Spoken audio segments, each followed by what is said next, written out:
ચુકાઈ જાય આવી બધી ઘટના ઘટે પણ તમે કર્યા રાખજો, તમે કરશો તો તમે પામશો, ધીરે ધીરે પણ તમે ક્યારેક પામશો, બરાબર? પછી તમને જો અહીંયા તમને એટલામાં દુખે, આ માથું દુખવા મળશે, એનું કારણ શું છે કે આપણું અહીંયા આજ્ઞા ચક્ર આપણું અહીંયા આવેલું છે, બરાબર? આ આજ્ઞા ચક્ર જેમ જેમ ખુલે ને એમ એમ આપણને માથાનો દુખાવો થાય, આવું બધું થાય. એટલે થોડોક થોડોક તમને આવો અનુભવ થાય. પછી સફેદ સફેદ પ્રકાશ પડશે, પછી કોઈ 7 રંગના દર્શન થાય કે કોઈ તારામંડળના દર્શન થાય, સૂર્યના દર્શન થાય, આપણને કોઈ આપણે દેવી દેવતાઓના દર્શન થાય. પછી આગળ તમને જેમ જેમ સાધના કરો, એમ જેમ જેમ યોગ કરો, એમ તમને આગળ આગળ તમારા જીવનમાં શું ઘટના ઘટવાની છે એ તમને અગાઉ અગાઉ બધો ખ્યાલ આવવા માંડે, હારી કે નથી. પછી જેમ જેમ આપણામાં આપણે સાધના કરીએ એટલે આપણામાંથી કામ, ક્રોધ, લોભ, મોહ, ઈર્ષા, દ્વેષ, રાગ આ બધું જેમ જેમ દૂર જાતું જાય એમ એમ આપણી આત્મા શુદ્ધ થતી જાય. જેમ જેમ આપણી આત્મા શુદ્ધ થાય એમ એમ આપણામાં દેવી શક્તિ, આપણામાં સ્ત્રોત દેવી શક્તિનો વહેવા માંડે.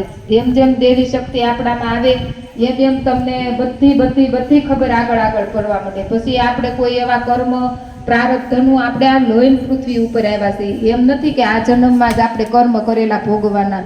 આપણે કેટલાય કેટલાય જન્મોના કર્મો લઈને અને આ પૃથ્વી ઉપર આવ્યા છે, આપણને મનુષ્ય અવતાર દીધો છે. કારણ કે 84 લાખ યોની તો ખાલી કહેવાની જ છે, એની કરતાંય પણ કેટલાય જન્મ આપણે લીધેલા છે.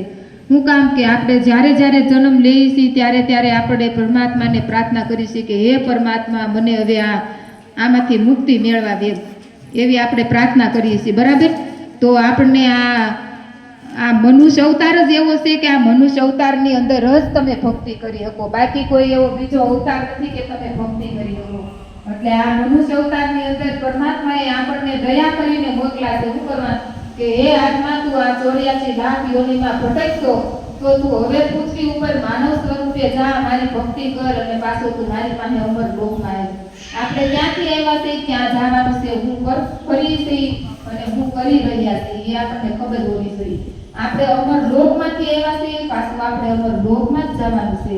આપણે 24 કલાક સંસારની અંદર રહી અને ફક્ત 7:30-10 મિનિટ જ આપણે યોગ કરવાનો છે. આ યોગ કરી અને પાછું આપણે પરમાત્મા તરફ જવાનું છે. એટલે આ પરમાત્મા છે, આ સદગુરુ સદાફળ દેવ છે, એની જીવન ધાર છે, હાલ એની જીવન ધાર છે.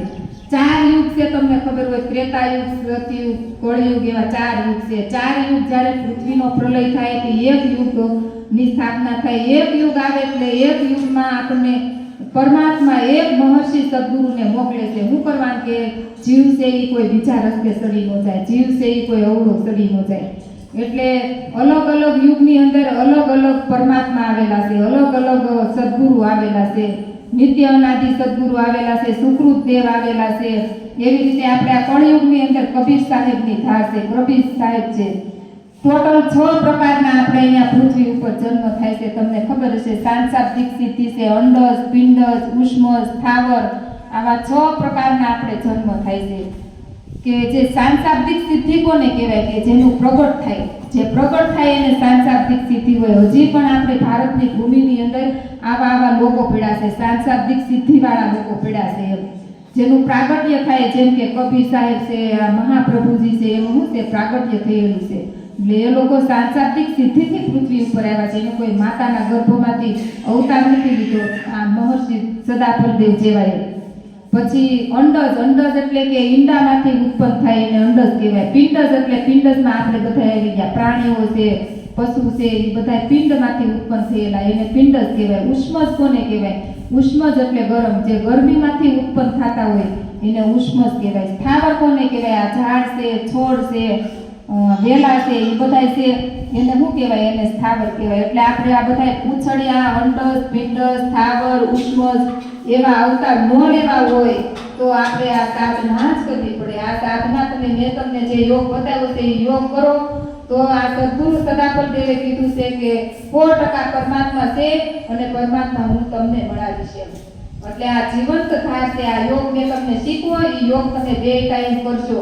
જો તમને આ જન્મમાં પણ આ યોગ અધૂરો રહી જાય અને તમને પરમાત્માની પ્રાપ્તિ નહીં થાય તો તમને આવતો અવતાર સદગુરુ પરમાત્મા પોતે માનવ નો જ અવતાર આપશે, તમને કોઈ પૂતળીઓ કે સ્થાવર અંડજ પિંડજ એવો અવતાર નહીં આપે. આ સત્ય હકીકત છે, ઉદ્ઘોષ કરેલો છે. જ્યારે સદગુરુએ શરીર છોડ્યું ગંગા નદીના કિનારે પ્રયાગરાજ, ત્યારે અડધો કલાક આકાશવાણી કરી હતી. જે એના શિષ્યો હતા એ શિષ્યોની સાથે સત્સંગ કરતા હતા અને શિષ્યોને કીધું કે હમણાં હું મારું શરીર હવે છોડીને જાઉં છું એમ. પણ શિષ્યોને એમ થયું કે આ તો કઈ એમ થોડા કઈ સદગુરુ ગયા જાય આપણી વચ્ચેથી. પણ જેવા યોગ મુદ્રામાં બેઠા એવું જ એને ડોકું નાખી દીધું, યોગ મુદ્રામાં પોતે લઈ થઈ ગયા. એટલે શિષ્યો બધાએ આક્રમણ કરવા લાગ્યા, રડવા લાગ્યા. પછી આકાશવાણી થઈ, અડધો કલાક આકાશવાણી થઈ અને આકાશવાણીમાંથી આ મહર્ષિ સદાફલે કીધું કે હું ક્યાંય નથી જો ભૂમંડળમાં છું, હું તમને જોઉં છું, તમે મને નથી જોતા. જ્યાં સુધી હું 1 લાખ જીવોને અમર લવ સુધી નહીં પહોંચાડું ત્યાં સુધી હું ક્યાંય નહીં જાઉં. મારી 6 પેઢી જીવંત થાર રહે. અત્યારે આ સદગુરુની 3 પેઢી તો છે, પછીની 3 પેઢી હજી જીવંત થાય. આપણું બધાનું બહુ સદભાગ્ય છે કે આપણે અત્યારે આપણે હયાત છીએ કે આ સદગુરુ ધારની અંદર, મહર્ષિની ધારની અંદર આપણે છીએ. 6 પેઢી પછી સદગુરુ કે હું વિચારીશ કે મારે જાવું કે મારે ન જાવું. એટલે 6 પેઢી પૂરી થાય પછી સદગુરુ જોહે મહર્ષિ સદાફલ દેવ કે કેટલાક લોકો અમરલોક તરફ વધે છે.